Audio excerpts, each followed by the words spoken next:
Tandis qu'un peu partout, bon nombre d'événements culturels et musicaux disparaissent, souvent faute de moyens, la Cité olympique savoyarde accueillait cet été pour la toute première édition l'Albertville Jazz Festival. Un pari un peu fou, voire utopique, dans un contexte peu favorable, peut-être pas. La Spedidam, société d'artistes partenaire principale du festival, consacre 25% de ce qu'elle perçoit sur la copie privée au soutien du spectacle vivant. C'est ainsi que l'Albertville Jazz Festival a intégré d'emblée le réseau de 10 festivals de la Spedidam, sans doute un atout majeur pour donner toutes ses chances de réussite à l'événement. Quels sont les autres ingrédients secrets des organisateurs pour que la recette fonctionne? Premièrement, une programmation d'un niveau très élevé artistique, que ce soit sur la scène gratuite de l'après-midi, nous offrons 2 concerts au public chaque après-midi, et le soir il y a 2 concerts sur une scène qui est payante, avec en tête d'affiche une personne de notoriété internationale et une personne de notoriété nationale. Deuxièmement, il y avait une volonté vraiment locale et un tissu associatif fort à Albertville qui est connu également pour ça, et une volonté municipale d'avoir un festival de jazz de grande qualité et une équipe de production qui est professionnelle et qui fait que le festival démarre dans d'excellentes conditions pour les artistes, des conditions d'accueil, techniques, pour le public également, et avec une professionnalisation dès la première année. Donc il nous semble que c'est un modèle économique qui est viable. Du côté des artistes et des bénévoles, en tout cas, on y croit. Bien, oui, on y croit beaucoup.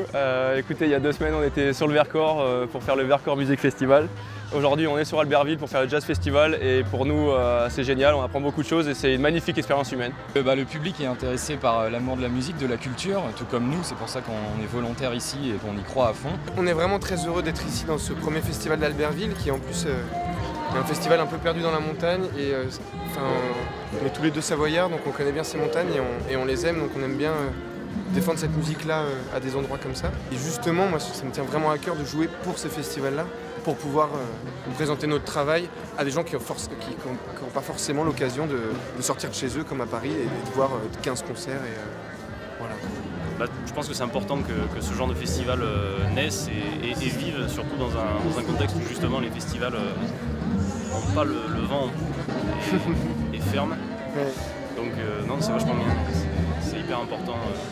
C'est important que nous on soit présents à ces endroits-là et qu'on ait l'opportunité de jouer à l'endroit où on vit. Le festival, il est pop, blues, soul, jazz.